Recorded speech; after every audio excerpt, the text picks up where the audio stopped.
को लूटते फिर रहे थे। वो बस को भी हथियाने की कोशिश करने लगे। बच्चों को सुरक्षित रखने के लिए केविन ने दूसरी लेन में बस को चढ़ा दिया और एक के बाद एक कट मारते हुए जैसे तैसे रास्ते को पार कर लिया। उधर पड़ोसी शहर में रूबी ये पता लगाने की कोशिश कर रही थी कि क्या केविन का कोई अता पता लगा है। वो बच्चों से भरी हुई एक बस चला रहा है, लेकिन एक ड्राइवर ने बताया कि वो तो अभी तक यहाँ पहुंचे ही नहीं। इस पर रूबी बच्चों के माँ बाप को तसल्ली देने की कोशिश करने लगी, लेकिन वो शांत कैसे हो जाते, वो अपने बच्चों की फिक्र में बहुत परेशान थे।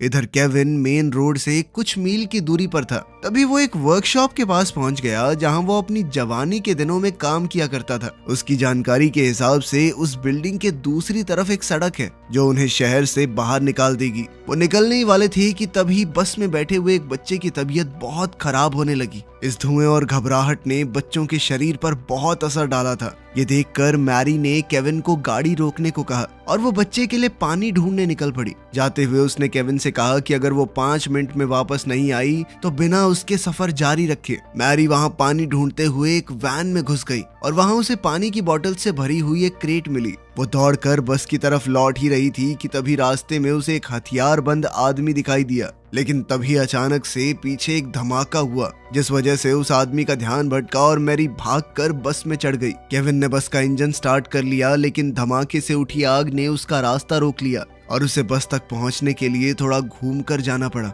वर्कशॉप से निकलते ही थोड़ी देर बाद ही बस एक सुनसान कच्ची सड़क पर पहुंच गई। केविन ने बताया कि यही सड़क उन्हें वापस मेन हाईवे तक ले जाएगी, लेकिन दिक्कत यह है कि वहां तक पहुंचने के लिए उन्हें एक बड़ी घाटी को पार करना होगा जहां बहुत ही पतली सड़क है। यह रास्ता बहुत ही ज्यादा पतला था, अगर थोड़ी सी भी गलती हुई तो जान से हाथ धोना पड़ेगा। रास्ते में केविन को कुछ लोग दिखाई दिए जो उस तरफ जा रहे थे जहां से केविन आया था। तब उसे समझ आया कि मेन सड़क पर जरूर पहले ही कब्जा हो गया होगा। जब वो लोग वहां से चले गए तो केविन ने नीचे उतरकर ध्यान से देखा कि उनके पास कोई रास्ता है भी यहाँ से निकलने का। जल्द ही उसे समझ आया कि उनकी बस आग के बीचों बीच आ चुकी है, कोई उन्हें बचाने तक नहीं पहुंच पाएगा। केविन वापस बस में लौट आया और इस नतीजे पर पहुंचा कि बच्चों को बचाने का सिर्फ एक ही तरीका है, अब उन्हें बस के अंदर ही इंतजार करना होगा। केविन को उम्मीद थी कि आग के उन तक पहुंचने से पहले ही फायर फाइटर्स उसे बुझा देंगे, लेकिन अगर ऐसा नहीं हुआ तो वो लोग जल्द ही मारे जाएंगे।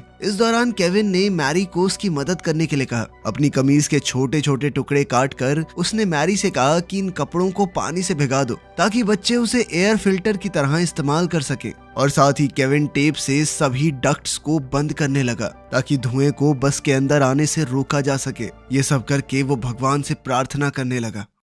कई घंटों तक आग पर काबू पाने की नाकाम कोशिश के बाद बेटी ने अपने बॉस से अकेले में बात करने की गुजारिश की। उसने बताया कि हमें रिपोर्ट मिल रही है कि कई लोग आग की वजह से अपनी गाड़ियों के अंदर फंसे हुए हैं। इसके अलावा हजारों लोग पैदल ही अपनी जान बचाने के लिए इधर उधर दौड़ रहे थे और अगर फायर फाइटर्स इस मुसीबत को जल्द से जल्द काबू में नहीं ला पाए तो सुबह तक जान गंवाने वालों की संख्या कई हजारों में होगी। ये सब सुनकर रे को एहसास हुआ कि उसे आग बुझाने और लोगों को बचाने के बीच में फैसला करना होगा। फंसे हुए लोग बहुत ज्यादा थे तो उसने अपने सभी फायर फाइटर्स को ऑर्डर दिया कि जल्द से जल्द लोगों को बाहर निकालो, इसी चीज पर ध्यान दो। उधर बस में केविन ने बच्चों को खिड़कियों से थोड़ा दूर रहने को कहा क्योंकि बहुत ज्यादा बढ़े हुए टेम्परेचर की वजह से अब शीशे गर्म होने लगे थे। अब वो अपनी सीट पर बैठकर दिमाग को शांत करते हुए मदद का इंतजार करने लगा। उधर मैरी ने बताया कि मैंने अपनी पूरी जिंदगी में सिर्फ 2 बार इस शहर से बाहर कदम रखा है। एक बार छुट्टियां मनाने गई थी